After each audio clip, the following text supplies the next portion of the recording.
Hey all, Mark Slane with the United States Krav Maga Association. Today talking about technique geeks. If you've noticed on our Facebook page, we've been posting technique videos. Did some gun disarms, different things like that. And I always hesitate to do that because I knew what was coming. You know, I get to hear from every technique geek out there about, oh, that's a terrible technique, or oh, your pinky was 2 degrees off when you were doing that technique, and all these things, they drive me crazy. Our thoughts on this is truly, the technique, it's going to degrade under stress. Under a real attack, with that stress, the exhaustion, the adrenaline, and other chemical dump, they're going to degrade massively. This cannot be argued. It's an absolute truth. So why so many people get so stuck on the technique? Let's practice techniques. Techniques are maybe 30% of what's going to keep you alive. You know, most of our training is on the brain and on the heart. We are going to go have a flinch reaction to go from overwhelmed, uncomprehending, terrified to going forward with hatred and rage to do the maximum amount of damage in the minimum amount of time, and then getting the heck out of there. We're truly developing people into fighters. Swing for the fences, go forward with rage, destroy what's in front of you. Practicing that will keep you way safer than practicing any technique. You know, again, techniques, they'll degrade, absolutely. You know, as far as, you know, people saying, oh, I don't like that technique, and that's it. To me, that's a look at me egotistical person.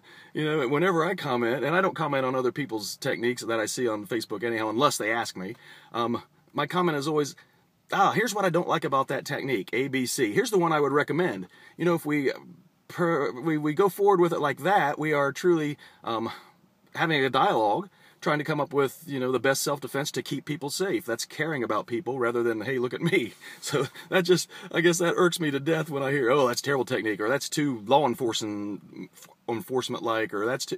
Okay, tell me what you don't like about it. Let's have a discussion. Tell me the one you would use. You know, it always irks me to death when people don't like what you show them, but they don't have another answer. It's like, well, this is the best answer we've come up with. And truly, it's not like we're showing techniques from our system that was developed 1,000 years ago and our master showed it to us this way. We're constantly changing these techniques, tweaking them. We work with a lot of law enforcement personnel. We work with a lot of military personnel. We work with guys who have truly had someone try to kill them and say, hey, let's develop the best thing we can find. So absolutely, we're developing techniques, not just, you know, following a tradition. We are truly trying to come up with the safest things for people, you know, the safest, most reliable, easiest to teach. We want people to be safe. That's our whole entire goal, our whole mission. The other comments, you know, why didn't you do this? You should have done this. There are things that make a lot of sense in the gym that I just argue with because I have studied the heck out of what stress does to us. The stress, the adrenaline dump, the exhaustion, you know, what it's truly like to be attacked. Thank God, you know, this hasn't happened to me, but I can certainly study people whom it has happened to. You know, things like, oh, someone told me on my handgun defense I should have been scanning as I backed up. Well, yeah, that's always a good idea. We preach that. Every asshole has an asshole buddy close by. But you know what? That big dude that I took that gun from was still up. He was still a threat. He had already proved that he wanted to kill me. So just with the effects of stress and exhaustion, I'm sure our brains are pretty smart. That's why tunnel vision, we are hyper-focused on the thing that's going to do us harm. Hyper-focused on what's going to kill us. So as much as I know it's a good idea to scan, I know in the real world I'm not going to scan. I'm going to look at that dude who was trying to kill me. He's still up. He's still a threat. You know, again, not that that's a bad thing to do, but why get hung up on that? That's not going to happen in the real world. You know, when we changed our long gun defense, we go one direction and one direction only. Boom. We push it with our right, we push it towards our left.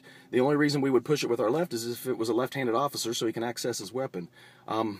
There are logical reasons why we should be able to go both ways. Oh, someone I love might be on this side of me. The bad guy's partner might be on this side of me. I should be able to take it either way, and that makes sense in the gym. Again, under the stress, the exhaustion, the adrenaline dump, that's not going to happen. If I turned the corner and there was an AK-47 pointed at my eyes, I wouldn't notice tap dancing elephants on both sides of me. You know, it's going to come out of me. Probably the one that I've done the most reps with, the one, I'm right-handed, so it's probably going to be that right hand anyhow.